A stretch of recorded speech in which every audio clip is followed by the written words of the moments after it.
이제 주제 발표를 마치고 토론을 해볼까 합니다.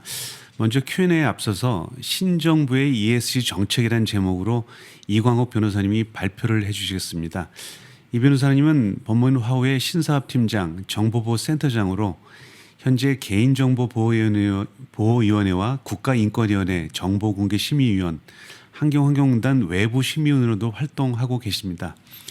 이 변호사님 발표 후에는 Q&A 자리 세션을 위해 1분 정도 잠시 휴식을 진행하도록 하겠습니다. 양해 부탁드리고요.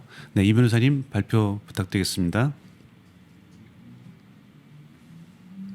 예, 안녕하십니까. 조금 전에 소개받은 이광욱 변호사입니다.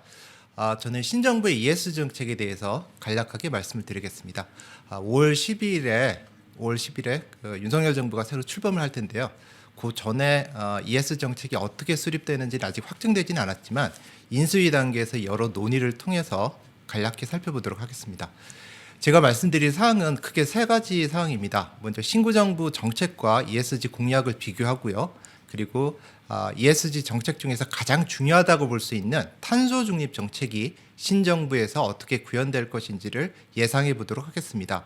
그리고 신정부 하에서 우리가 주의 깊게 봐야 될 ESG 관련 법률을 차례로 살펴보도록 하겠습니다. 먼저 신구 정부의 정책 및 ESG 공약에 대해서 살펴보겠습니다. 정책적 관점에서 현 정부와 신정부는 경제 정책이나 성장 전략, 그리고 민간경제 주도계층, 그리고 통화금융정책, 통상외교정책 이 5가지 면에서 확연한 차이를 보이고 있습니다. 신정부는 종전 정부가 분배를 통한 성장에 초점을 맞췄다고 하면 성장에 보다 방점을 기울여서 성장을 통한 분배 정책을 추진하고자 합니다. 그리고 성장 전략 주도계층으로는 정부보다는 민간 주도, 즉 규제 완화 등 시장 기능을 강화하고 자건정부를 지향하는 것으로 예상하고 있습니다. 친기업적 성향이 보다 강화될 것으로 보고 있습니다. 예를 들어서 주 52시간 탄력 적용을 한다든지 최저임금의 업종별 차등화 시도를 할 것으로 예상이 됩니다. 그리고 통화정책 면에서는 종전 정부가 금융 불안정 대응에 초점을 맞췄다고 하면 신정부는 경기 대응에 보다 초점을 맞출 것으로 예상을 하고 있습니다. 그리고 통상외교 정책 면에서는 미국과의 미국 주도의 동맹국 안보 경제 협력 체제를 강화할 것으로 예상이 되고 있습니다. ESG 공약과 관련해서는 종전에 선거 과정에서 대선 캠프에서 나눴던 양자의 ESG 공약을 비교하는 것이 보다 선명한 비교가 될 수 있을 것 같습니다. ESG별로 살펴보면요. 이 공약에 있어서는 대통령 당선인은 탈원전을 백지화하고 원전 비중을 30%대로 유지를 하고 K택소노미에 원전을 추가하는 것을 공약으로 내걸었습니다. 이 부분이 아마 민주당 쪽과는 가장 확연한 정책적 차별 지점일 것이고요.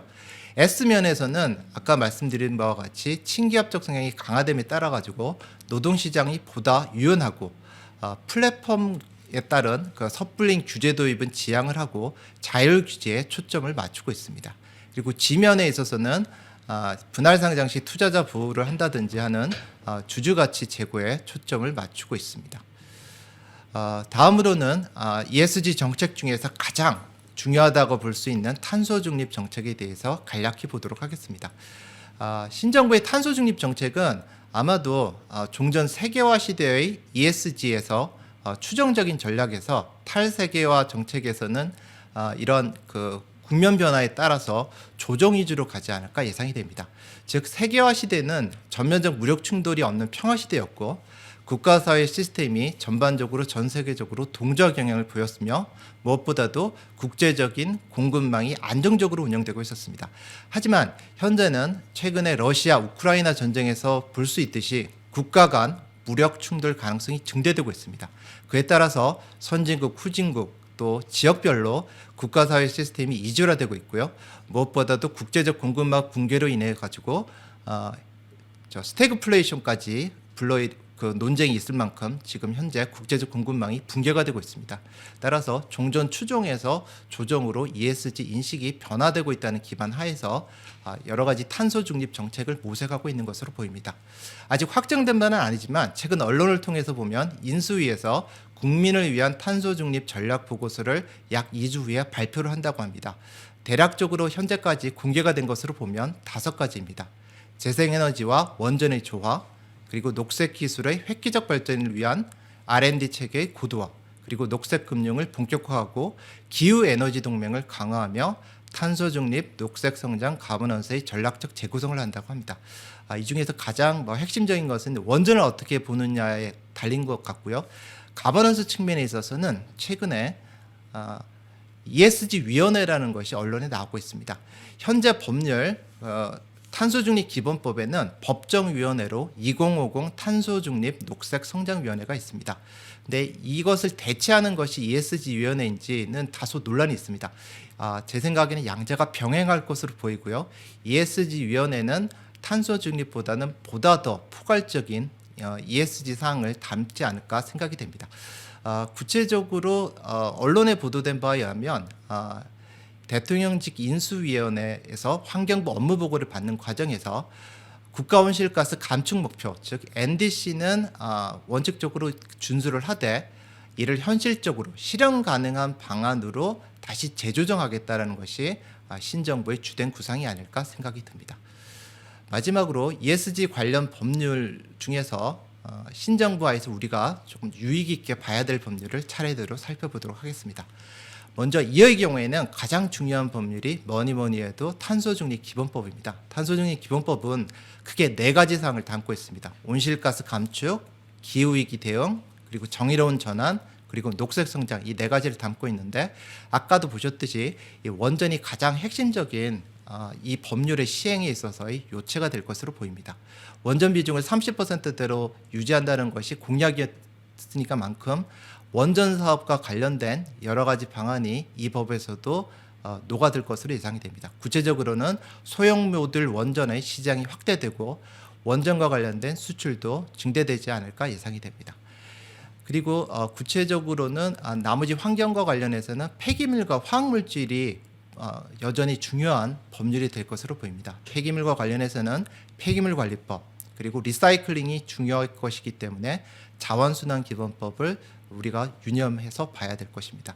그리고 화학물질은 최근에 이제 가습기 살균제 조정과 관련된 사항이 논란이 되고 있는데요. 여전히 화학물질과 관련된 위해성은 논란이 될 것이기 때문에 화평법, 화관법 중심으로 계속해서 논의가 이루어질 것으로 보고 있습니다. 다음으로는 S입니다. S는 올해 1월부터 시행이 된 중대재해처벌법이 아마도 가장 중요한 법률이 될 것 같습니다. 아시다시피 중대재해처벌법은 보호대상 제3자 범위가 종전의 도급 산업안전보건법에서보다 위탁 용역으로 확대가 됐고요.